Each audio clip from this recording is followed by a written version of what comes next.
Buenas tardes. Bienvenidos a la segunda parte de la cosmogonía polar y el mito de la caída. Esto es la mujer o el problema de Occidente, a petición de Patreon. Bueno, cuando pensamos en el feminismo, lo primero que nos viene a la cabeza es la batalla cultural, ¿no? La batalla cultural contra el feminismo político. Pero existe otro feminismo, que es el feminismo pop, el feminismo de moda, el feminismo cultural, que es estas corrientes de pensamientos con ideas muy difusas sobre esa supuesta batalla por la emancipación de la mujer. ¿Cómo transforma esto la sociedad? Bueno, pues evidentemente en lo político y en lo jurídico la cosa está clara, ¿no? Em, pero he estado pensando, bueno, he estado pensando, ya me conocéis en este tema, ¿qué es lo que hay antes del feminismo? O sea, el problema no es el feminismo, sino qué parte de la naturaleza humana o de la cultura está explotando el feminismo institucional para provocar esta transformación cultural. Bueno, pues la pregunta es retórica. Hay efectivamente una parte de la naturaleza humana que el feminismo está explotando, como todo pecado. ¿Por qué es entonces la mujer en donde está el problema de Occidente? La mujer en tanto lo femenino, evidentemente. A ver, Occidente está en decadencia y lo sabemos porque hay crisis de valores. A mí, la definición de valor que más me gusta es aquellos conjuntos de máximos y mínimos culturales a los que el grupo civilizatorio intenta aspirar o intenta poner como mínimos a los que no renunciar para encarrilar su desarrollo y su evolución. Entonces, es una definición un poco demasiado, perdonad mi voz, ya sabéis que estoy malo. Es una definición un poco demasiado difusa, pero es en lo que consiste. Esos objetivos a alcanzar o esos mínimos a conservar para cohesionar culturalmente, para cohesionarnos, perdón, y avanzar culturalmente son los valores. O al menos esa es la función de los valores. Entonces, el feminismo es la doctrina que tiene por objeto sustituir lo civilizatorio por la tiranía sistémica del Estado, ¿no? Em, para ello, lo que debe tener por objeto el feminismo o la posmodernidad, destruir todo valor de cohesión en pos de conceder el poder individual a las criaturas más destructivas posibles. Pues la revolución para centralizar el poder en el Estado, en los macroestados o los estados, es que sean los mismos individuos de las culturas los que destruyan la cultura desde dentro y por lo tanto pasan a ser más dependientes del Estado o que el Estado tenga la excusa para tiranizarlos con herramientas de represión, ¿no? Y es lo que más o menos está ocurriendo, ¿no? El ejemplo es la pandemia, ¿no? Nunca mejor, es el mejor ejemplo que hay de esto.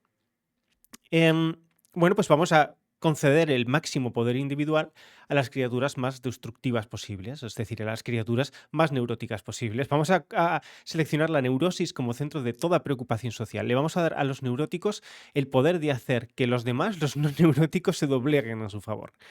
Es cierto que no hay no neuróticos en la cultura, o sea, es una exageración. Vamos a dar al individuo, vamos a decirle al individuo que su neurosis es el centro de toda preocupación y vamos a darle a esa neurosis las herramientas de poder para que en lugar de darle las aptitudes que le permiten cambiarse a sí mismo, le vamos a dar poder fáctico, poder externo, poder estatal para que utilice u obligue a los demás a mejorar o a compensar sus propias carencias.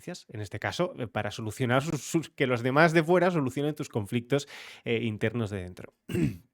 Bueno, pues la neurosis, entonces, para eso la neurosis tiene que ser el centro de toda preocupación social. Recordemos que la neurosis es el conflicto interno que nos hace sufrir, nos hace estar en dificultades para una correcta relación con el entorno, con la realidad o con los demás. Vamos a hacer entonces el centro de la atención de la cultura a estos conflictos internos, utilizando a toda una generación, que es la mía, ¿no? Desde la generación X hasta la generación Y, de frustrados, de personas poco desarrolladas, porque han sido criadas en sobreprotección. Sobreprotección quiere decir que se les ha impedido actuar por sí mismos, se les ha retirado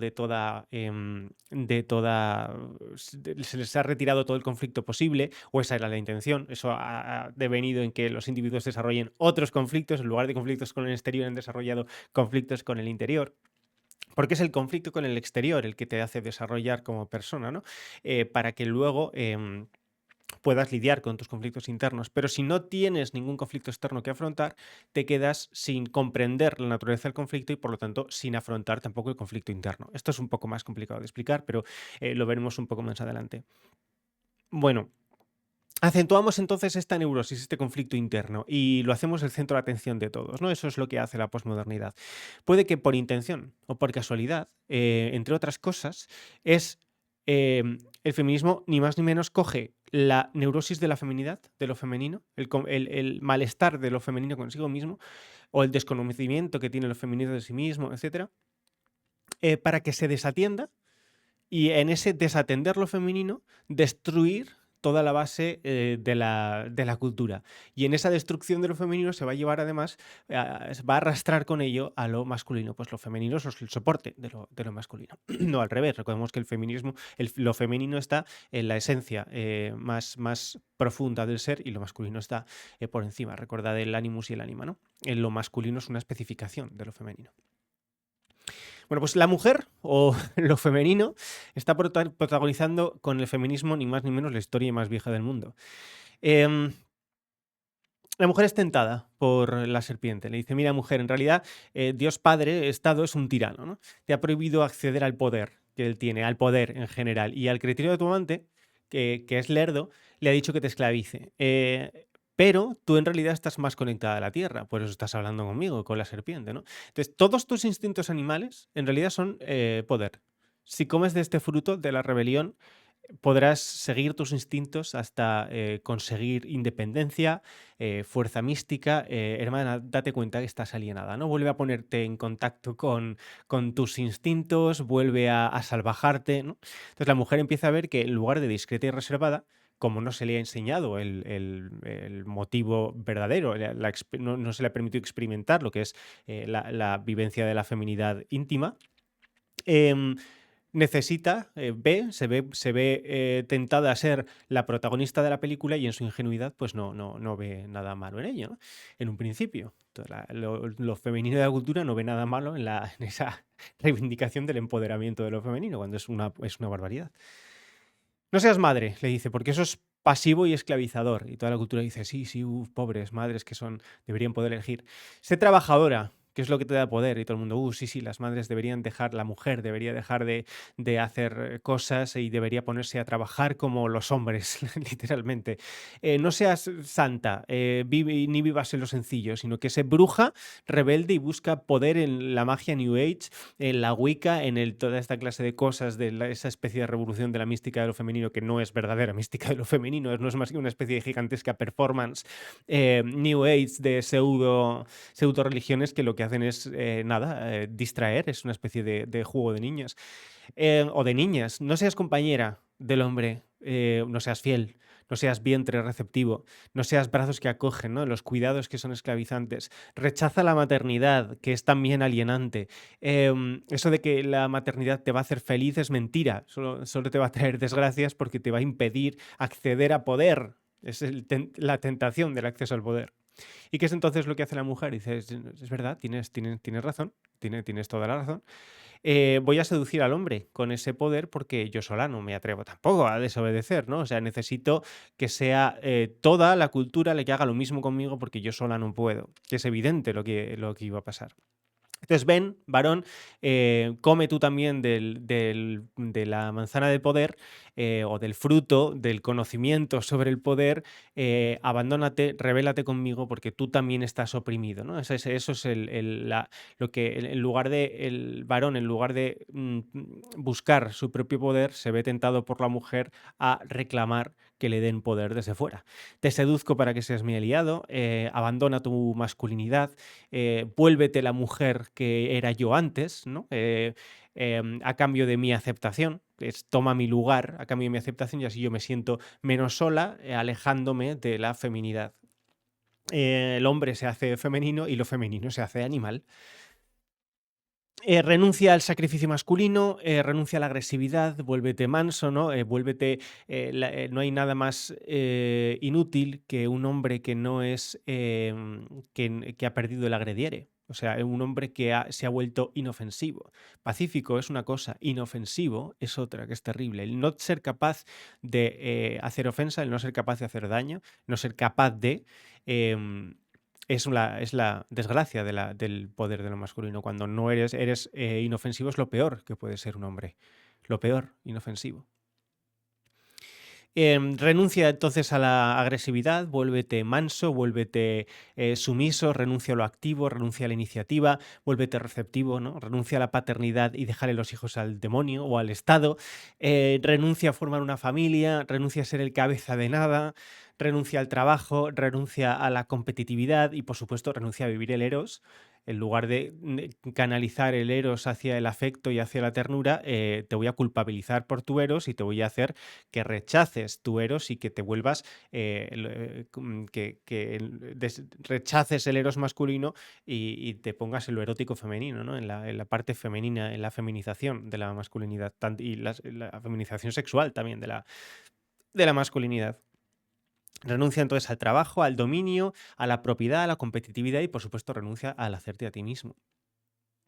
Todo lo que necesitamos, le dice la mujer, que es lo que me ha dicho la serpiente, es creer en nosotros mismos. Empoderarnos, deconstruirnos, y a esto lo vamos a llamar la vuelta a la naturaleza y la desalienación del padre, del superior, del deber ser. Y en realidad, esa es ni más ni menos que la negación de la naturaleza. Por eso estamos en decadencia. El hombre y la mujer se invirtieron, se pusieron cabeza abajo. La mujer renunció a ser mujer y se animalizó, se bestializó, se afeó. El hombre renunció a ser hombre, se feminizó, quiso ser bello, gracioso, pasó grácil, ¿no? Gracioso en tanto grácil, de la gracia. Quiso que todo el mundo le escuchara, quiso ser asertivo, quiso ser líquido. Y pasó a vivir de la esperanza de lo femenino en lugar de pasar a ser solo, o sea, pasó a vivir de la esperanza en lugar de pasar a vivir de la acción. Ambos retrocedieron un paso en la evolución y la mujer renunció a ser madre para pasar a ser hembra. Recordemos que los animales no son madre de familia, son hembras con crías, es diferente.